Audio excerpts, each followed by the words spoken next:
Hey folks, if you're new to the channel, my name is Cole Powell. I'm an award-winning singer-songwriter, and I host a music reaction series on the Random Mind Records YouTube channel. Now, a couple of days ago, I did a video demonstrating how to submit an appeal to a fair use claim rejection in YouTube. And today I'm going to be showing how to submit a fair use claim or fair use dispute on a video in YouTube. This would be for if you're reacting to a song, which is what we do here on the channels, how to go about submitting a fair use claim so that you can have that video up and use someone else's content free and clear. So if this is what you're looking for, if you're interested in copyright or thinking about doing your own reaction channel, this is the video for you. So we're just gonna jump right in. Okay, so I'm on the back end of the Random Mind Records YouTube channel. You can see these are upcoming videos that we've already got. And we're going to be looking at this video right here. I have not yet submitted the fair use claim, and I've waited so I can demonstrate this video. I uploaded this yesterday, but I waited till I had some time to do this tutorial. This one is on Home Free Reaction number 21, Sea Shanty Medley. And one of the reasons I chose this is because we've had a lot of issues with Home Free's content manager, The Orchard.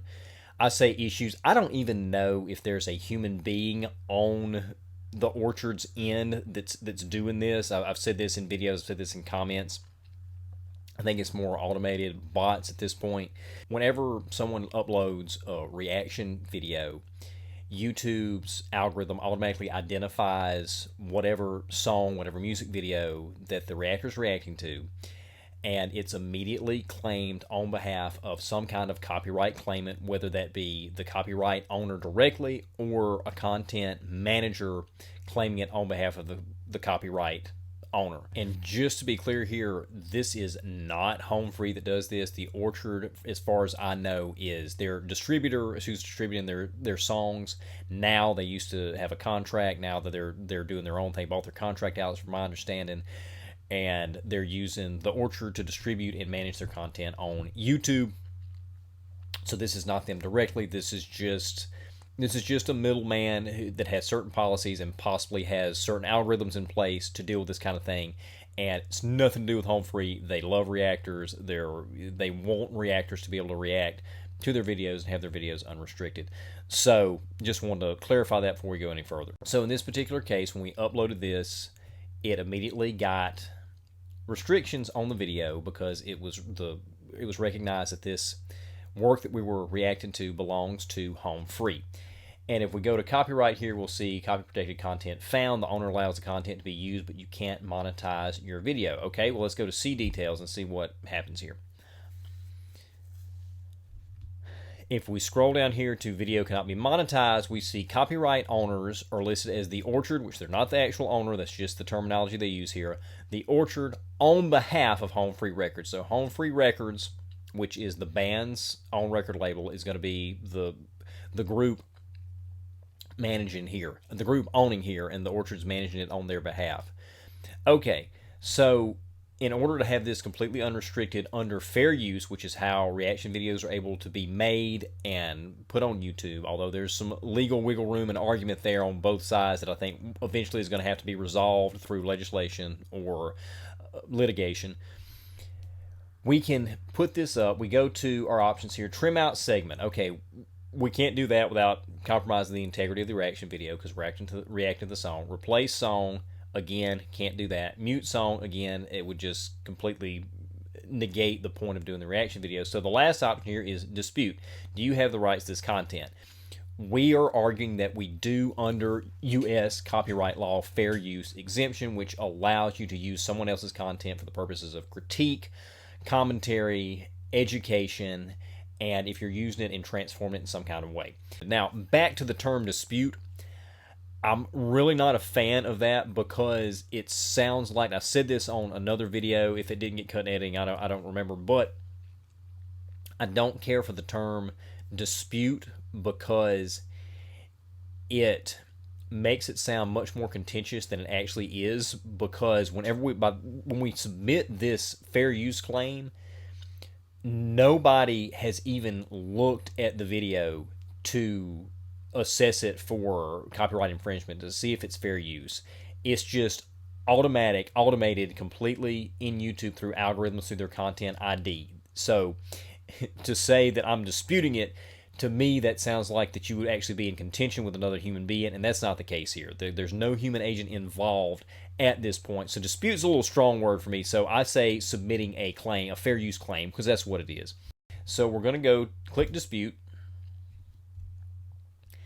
And we've got here, remember that the following are not valid reasons to dispute a content ID claim. And apparently a lot of people think that this is a valid excuse, or at least used to.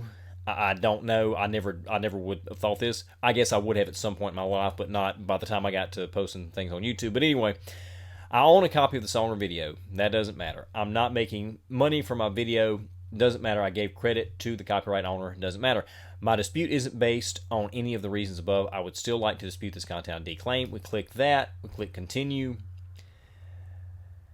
Select the main reason you're disputing this claim, and we're going to click copyright exemption such as fair use. I have significantly transformed the content claimed in my video. The video is protected by fair use, fair dealing, or similar exemptions to copyright. We're going to click continue.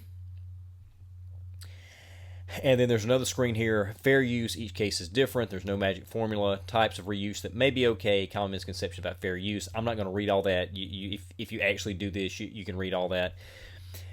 Regardless, at the bottom here, I'm going to click, I believe my video is protected under fair use, fair dealing, or similar exceptions to copyright. Yes, we do, or we would not be arguing with this. We're not trying to infringe on anybody's copyright. We don't want to get in any kind of legal trouble here. So we're going to click the box. We're going to click continue, and we're on the last screen. This is actually a lot easier to do than the appeal process if you've watched that video, and I'll have the link to that video in the description here.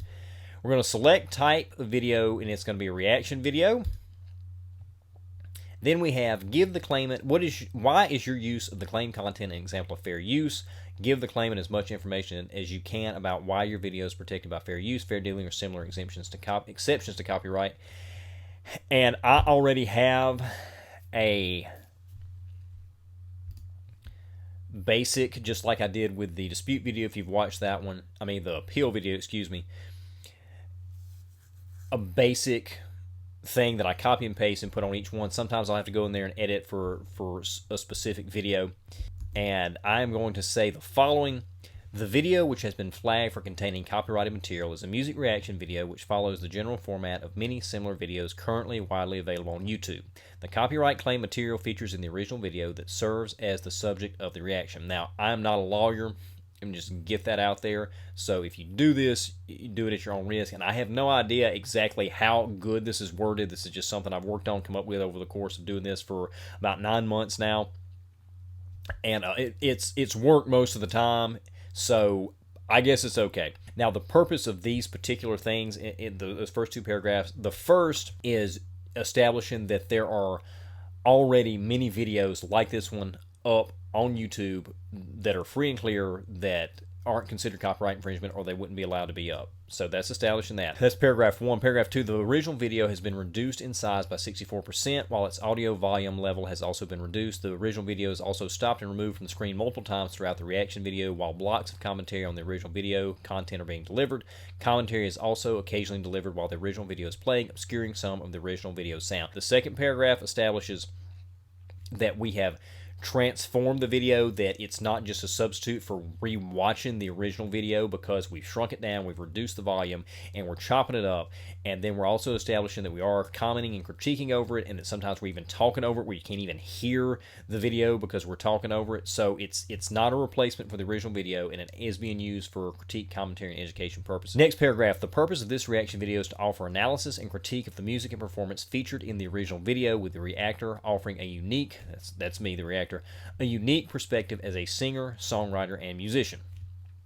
And final paragraph, I don't have this paragraph in every video because sometimes I'll just go ahead and release the video if I know that it's an artist whose content manager is going to release it pretty quickly, like somebody like VoicePlay. There's only been one time, that was this past week, where VoicePlay's content manager didn't release it immediately, and that was because there was somebody else involved. That's why it didn't get released. But regardless, so this last paragraph here, also please note that the video containing the copyrighted material in question is and will remain unpublished pending clearance through this fair use claim. And that is there to show, once again, we're not trying to get away with anything. We do not want to put anything up that is going to legitimately infringe on somebody's copyright.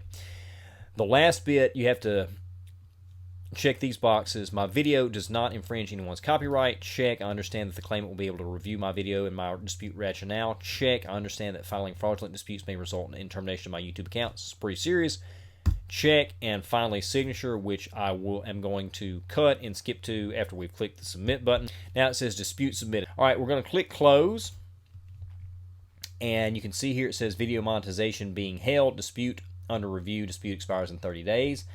I'm going to close this, and we're going to go back to the screen. It originally said ineligible. Now it says in escrow, which means that in your ad revenue, which there will not be any because we will not be putting this video out until after it's cleared. And you can see we've got this set to post May 19th. We're shooting this on April 20th. The reason that we've got that so far out is so we can have plenty of time for that claim to go through. And if we have to do an appeal process, we've got plenty of time to get the video cleared and out on time without any kind of legal issues or restrictions on the video. Now, what's probably going to happen, and this has happened with every home free video managed by the Orchard, in about 2 weeks, they're probably going to reject the dispute, and then we're going to launch an appeal. And again, you can check out how to do that in the link in the description. And they'll have 7 days to respond, and one of two things will happen, probably, based on our experience. One of three things could happen, but one of two things probably will happen. They will either release the claim within 7 days, ignore it, and we win by default in 7 days because they didn't respond.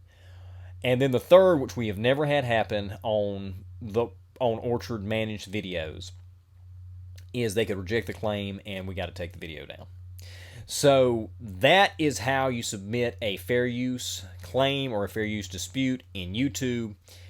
If you like that, let us know in the comments. I hope it helped you out. And even if you're just a regular viewer watching the channel, I hope you learned something from that and you enjoyed it and you know a little bit more about copyright now.